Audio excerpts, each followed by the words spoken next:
Hey everyone, Reaper here again with another video. This time it is my pet peeves in comic book buying part 2.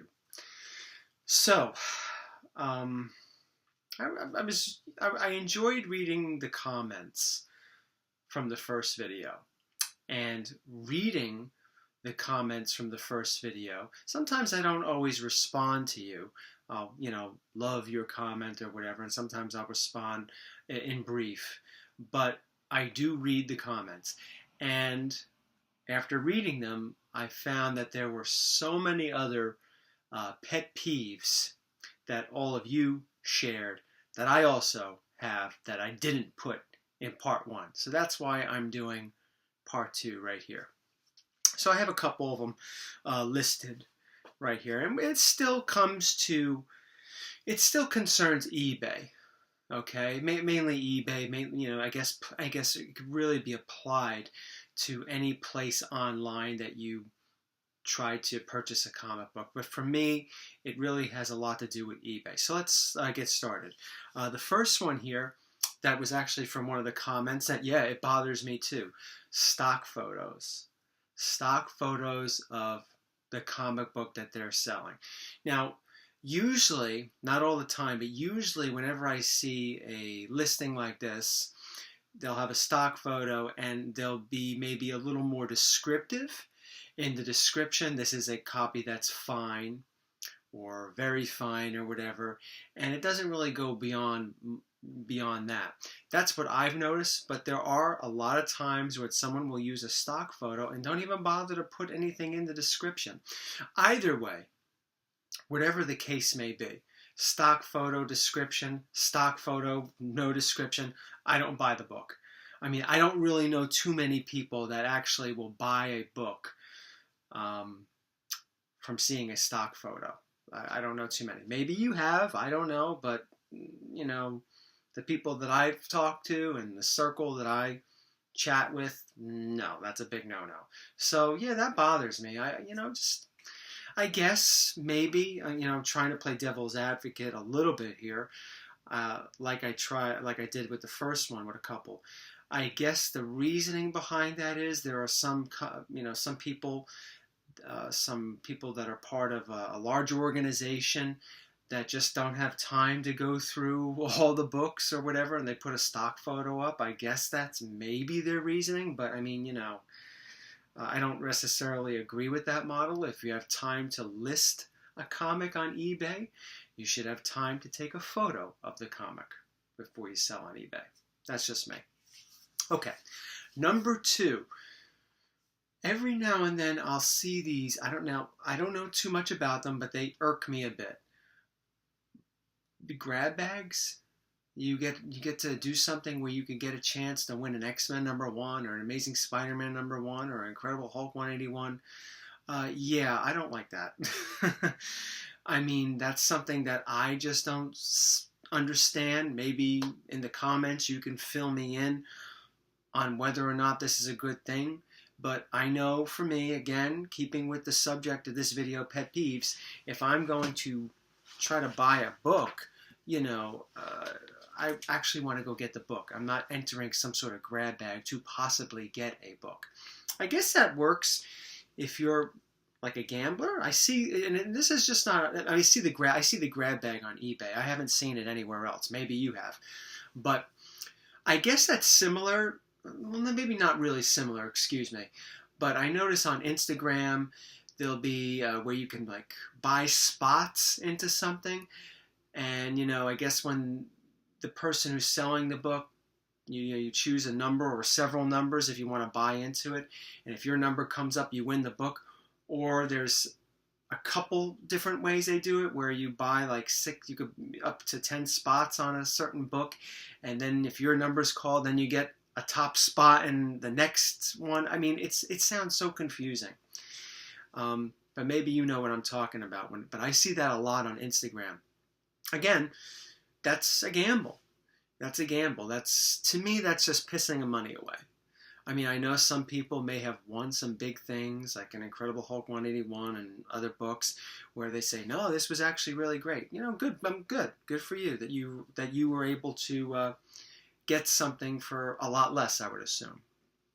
But for me, I've never been a gambler. I don't have that in me to just, quite frankly, piss money away. Because yeah, you buy a spot in like Amazing Spider-Man 2 for $200. You buy 2 spots, $400, and those numbers that you picked weren't called. So you just lost $400. I mean, I personally don't see if that's worth it. And if you have money to burn, if you have money, well, why don't you just try to buy an Amazing Spider-Man 2 if you have money? I mean, if money's no object, well, why would you enter a stupid contest like that? It doesn't make any sense. Just go out and try to find the book, whether it's at a convention or on eBay or wherever. But I don't think people who have money are entering spots like that where they could pick a spot.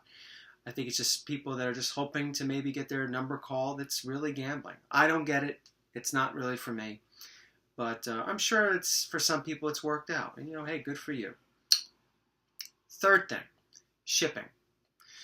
No, when it comes to shipping, I don't mean like you buy something from someone on eBay or someone's online store or Instagram or wherever it is you use a social media platform to buy something, and the box comes and it's smashed. No, that's not the seller's fault. It's the mailman's fault. I'll give you an example. Many years ago, when I purchased my Detective Comics 66, it's First Man to Two-Face. Purchased it from some guy that was at a convention. I saw it, and we worked out a deal, and I bought it from him. So he sent it. And when the box came, it was in this really big priority mail box, and it had somebody's vanilla latte spilled all over it. Now, I know that's not the seller's fault. It's the mailman. But the guy packaged it so well. It was like a priority box within a priority box. Those sort of things where there's damage done to the box, it's the United States Post Office.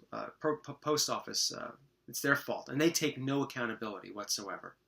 I'm sure maybe some of you may have purchased something from eBay, and it says delivered, and you go to the front door and it's not there, and you try to go to them and say, hey, what happened? They take no accountability whatsoever. Oh, maybe it was stolen. Unlikely. Possibly, but very unlikely. No, that's not what I'm talking about. What I'm talking about is when you buy something from someone on eBay, and this is mainly eBay, at least from my experience. You buy something from eBay and the comic comes in a manila envelope and nothing else. No cardboard, just a backing board. That's happened to me. I talked about that with my Detective Comics 298, the first Silver Age appearance of Clayface. It was a 4.0 copy. Fortunately, nothing happened to it, but that book came in a manila envelope in just the bag and board.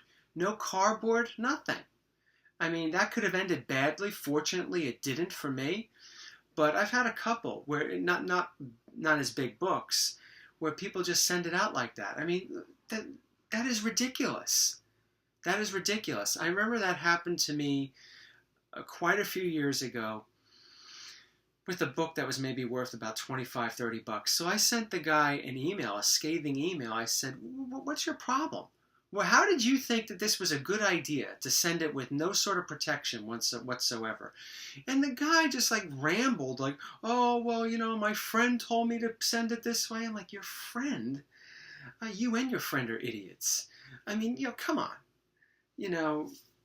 I've gotten books in the past that have come in manila envelopes, but they also came packaged between 2 very thick pieces of cardboard, which is fine. I don't mind that if it cuts costs down. But at least make the effort in making sure that the book is protected. I mean, I know some of you may say, no, I don't like getting them in manila envelopes. They got to be in something that provides a little more protection in case someone spills their vanilla latte on them. No, I totally understand that, and I would agree. But listen, if you're selling like a big book and someone pays good money for it, at least take the time. Don't cheap out on the shipping. If shipping costs money, we all know that. Charge the person for shipping and make sure that you do a good job. Make sure it's protected. Make sure it's not something where the book is going to slide around and then hit the tape that, you seal it between with the cardboard. Make some effort in making sure that the book, can withstand being thrown around, because, despite the fact you say, oh yeah, do not bend, fragile, those postal workers, they don't give a shit. They really don't. I've gotten books that were well protected in cardboard, priority mail, and they came dented, like you could almost see an ass print on the envelope because someone sat on it. They don't give a shit. And that's not the seller's fault. But, those are things that unfortunately sometimes happen. When it comes to sellers, just take the extra effort in making sure that the book is really protected. The last one for this video, I'll make a pet peeves video. I know I'm, picking on sellers a lot, but I'm going to pick on some buyers too. I got a couple ideas for buyers, but that'll be another video under Pet Peeves 3. But for the last one for this particular video, best offer. Okay, this is eBay, right? Oh, you can make a best offer on Metropolis and Comic Connect. They never accept, but now I know never is an absolute. Yeah, sometimes they do accept, but very rarely. I'm talking mainly with eBay. Okay, people put best offer. All right, that's fine. Whenever I sell on eBay, I usually offer a best offer too. But here's the thing. I've noticed that bothers me when it comes to some sellers. Let's say they're selling something for $29.99 or best offer. All right? And you put, I like to make an offer of $25. Your offer is automatically declined. That doesn't make any sense to me. I could understand if, okay, I'm selling something for $29.99, $30, and I'm making an offer of $14. So I want more than half off the price. Automatically declined. I get that. But if you're not even willing to take $5 off, you set it where it will automatically decline at that price. I mean, come on, why even have best offer? It's just stupid. It's just ridiculous. Just buy it now if that's what you want. If you want $30, you want $30, like I said in the last video, you set your own prices and that's fine. I may not like your prices and I may not agree with your prices, but that's up to you. But, don't put a best offer if you're automatically to decline something like, well, $25 when the book is $30. It just doesn't make any sense to me. It's just that bothers me. I don't often encounter that. When I make an offer on a book, I try to be reasonable. I don't, offer half, because I know that sometimes pisses people off. And I'm going to talk about that in the next video when it comes to, I've been ragging on people that sell. I'm going to hit on some buyers that sometimes there are some people out there that want something for absolutely nothing. But I'll talk about that later. But best offer, yeah, I just don't get it when, something is like $30 and you offer $25 and it's automatically declined. Just buy it now. What do you want? Or sometimes, before I finish, sometimes they'll send a counter offer, like what I just said, you offer $25. They'll send a counter offer of $29. They went down 99 cents. Yeah, it doesn't make any sense. It's stupid. Usually I just decline and move on. That seller pisses me off. Well, thank you all for watching. Pet Peeves Part 2. I mean, I'm pretty sure... Put down some, in the comments if there's some other pet peeves you have. If you watched the other video and you commented, if there's some others that we didn't cover, by all means, share them in the comments. Maybe I'll make another video talking about them. But I know I'd like to get into with the next one some other pet peeves related to if you're the seller and someone's trying to buy from you. That should be interesting. Thank you all for watching. Take care.